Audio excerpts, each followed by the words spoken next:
Hi, it's me. I just wanted to get on here for some more thoughts on Thursday. It's still Thursday, kind of later than what I wanted it to be, but had a full day of homeschool and then flying, and now here I am. I'm actually in Los Angeles, going to be at Angela's Temple tomorrow with her movement for the Freedom Tour. Really excited about that. But anyways, I just had a couple more things I wanted to follow up on in regards to my last Thoughts on Thursday post, so a week ago. If you missed that video, it's pinned on my social media, on Facebook and Instagram, all this stuff. And it's on my YouTube channel, so you can check it out all those places. But I was just sharing about just where I've been in this time of wilderness. And I don't even feel comfortable calling it a season because, to be totally honest, I really hope that it's not just a season. I don't really want it to be just a season.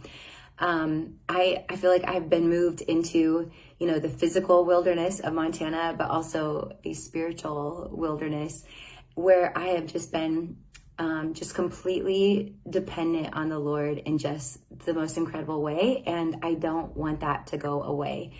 And I am fighting to not crawl back into my boxes and my place of comfort and to stay outside of that and to just have total reliance on Jesus. And this is the kind of Christ follower I want to be. So I kind of just want to make my camp in the wilderness and not really leave that. I'm a really independent person. I'm very, go-getter and hard worker and all those things. And those are really great attributes to have and good qualities, but they can be to my detriment at times when I become so independent that I am really leaning on my own strength and trusting my own strength. And I just don't want to be that way anymore. I want to really, truly be just completely at the mercy of Jesus and whatever he has and wants for me. And so I wanted to share just briefly some thoughts and prayers that have emerged from me in this time in the wilderness. And I have a lot of thoughts about this stuff, but I'm going to keep this concise, and you'll probably hear me talking about it more later because I kind of feel like there's something big stirring in my heart, and it feels something beyond just the songs and leading worship. It feels like, I feel like a woman on a mission a little bit. Let me just be honest and put that out there. But these prayers have been just in regards to worship and the worship music industry. I mean, let's just pause a moment right there. Worship music industry. It's really weird that that's a thing. It's really weird that worship music is in the industry. I mean, that's weird, right? Like that there's an actual industry that is profiting a lot of money, off of something that belongs to God, something that is his. Worship is for him. It belongs to him. It is for him. It is to bring him glory. And the prayer that has kind of been in my heart and the thing that I've been thinking about in this time is just, God, I'm really uncomfortable with this. When I first started with worship and recording, side note, if you've not heard me talk about this, I'm not going to go into a lot of detail about it, but I do have a book called Brave Surrender. I wrote my whole story in there. You can get the book on Amazon and read exactly how I came into this. But I will tell you, I was a banker and I was processing loans, and I would use my days off, my vacation days and things like that, and the weekends when I wasn't working to lead worship and to record and things like that. And we were like 3 albums in with Jesus Culture when I was still working as a banker. And I was very content with that and very happy with that. And suddenly I realized God was calling me into ministry and calling me to fully step into that and really trust him with my life, my finances, everything. And that was not an easy thing for me, to be honest. But I found so much joy in serving the body of Christ. I still do. I love the church. I believe in the church. It is a tremendous honor for me to serve the body of Christ. And I get so much joy from that. But this was not actually what I planned to do with my life, or what I was even aiming my life towards. And it says in Proverbs that man makes his plans, but the Lord aligns his steps. And that's truly what I experienced in just my pursuit of Jesus, my pursuit of him. He kind of led me into this. And it's so incredible with all the technology, with all the internet, the way that the world is, social media, and just even how much easier it is nowadays to actually record music, to actually make songs and to do all that. And it's been incredible to see the emergence of so many worship teams, worship bands, worship movements, churches, writing songs for their church, writing songs for their movement, writing songs for their people, their gathering people. It's been incredible. I've loved that. But sometimes I look around and I'm like, I don't know if it's landed where it's supposed to land. I don't know if there's just elements about it that are uncomfortable to me. And I am saying this with a lot of humility in saying, I don't have all the answers. I don't, I'm not saying it should be one way or another. I don't have the answers. I'm just saying it's a bit uncomfortable. And there are some things that I'm just going, oh, that feels weird. Oh, that looks strange. Or, oh, I just don't know about that. An example is in recent years, there's been secular companies buying the masters of worship songs. What that means, the master, is like the actual ownership of the recorded song. So in this hotel room I'm in right now, if I recorded a song in here and it's like Kim singing this song live in the hotel room, and I put it out there on all the streaming platforms and everything, places where it's gathering money, whoever owns that performance of that song, that recording, is the one who collects the money on that. And it's like kind of strange, like, okay, well, maybe these secular companies are just looking at it as good business. I don't know, make money, worship songs. I don't know. But there's this part of me that's like, gosh, I feel really uncomfortable with that. Like, what happens when down the road, what if they don't like what we say? What if they don't like who we worship? What if they don't like the message of Jesus that we're bringing?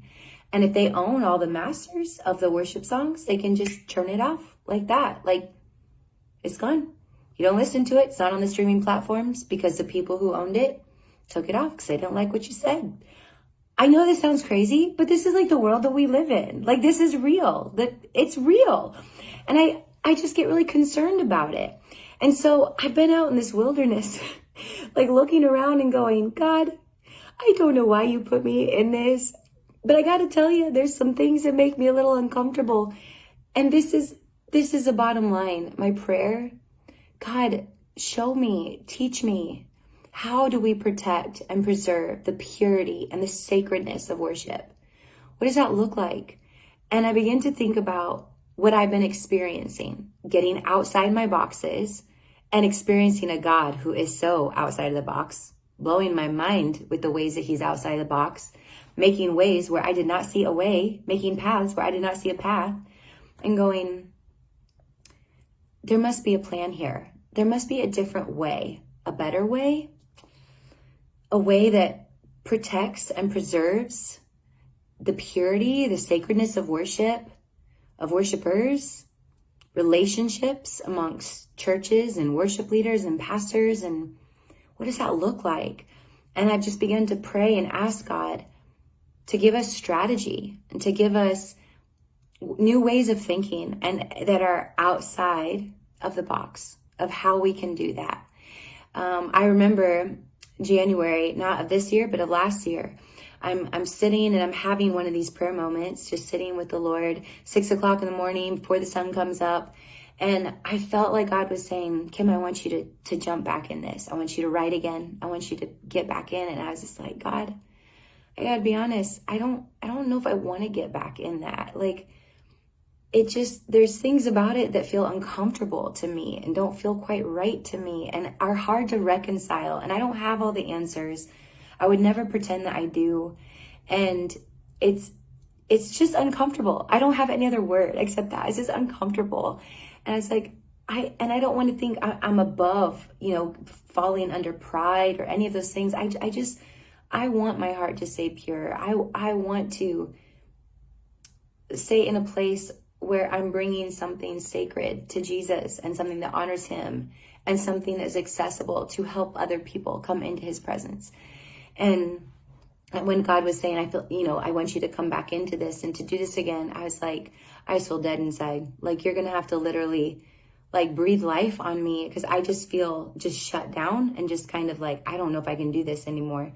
And right in that moment, when I prayed that, when I said that out loud, I actually felt a wind, kind of a cool wind, just literally blow on me so much that I actually jumped up and I looked around thinking, is there a window open? Is there a door open? There's a draft in my house right here, but it's January, it's Montana.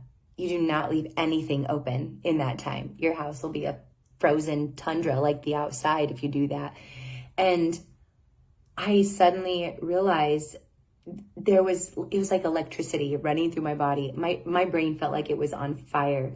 Creativity, ideas, and suddenly this urgency, this jump back in this, something in me, pushing me, driving me, going, no, there's more. There's a different way. There's a better way. There's something more. And also just my mama heart of God, I want to help. I want to be a part. I want to help. Let's protect this. Let's preserve this. Let's bring some alignment to this. Don't know what it looks like. All I know is that in that moment, there was fresh life coming into me. And I felt such an excitement about what's ahead. And this has been my prayer. It's just, God, show us what we need to do. How could it be different? How can we think outside the box and maybe have it just be different? Have a lot more thoughts and ideas about it. I'm going to kind of leave it right there. And for those of you who are not worship leaders or musical or whatever, who are maybe the people who are listening to the songs in church, singing the songs, this is what I want to encourage you with. This is what I would love when you hear the song or when you think about it. Would you say a prayer for us? Would you say a prayer for the worship leaders, for the songwriters, that God would help us protect the purity in our hearts, and that the offering that we bring would be a pure offering that is for Jesus, that would be protected and preserved for him, to bring glory to him, that it is his, and that God would give us new strategies and new ways of doing this. It's kind of disheartening, worship music industry. I don't think it should look like the world, and I don't think it should look like everything else. And I think that God does have a different strategy for that. So I'm going to leave it right there. As a reminder, I'm really excited. Boxes is coming out the 16th. That's in a week. My first single in a long time. And it's all about breaking out those boxes and walking with a God who is outside of that box. So anyways, till next time. Thank you.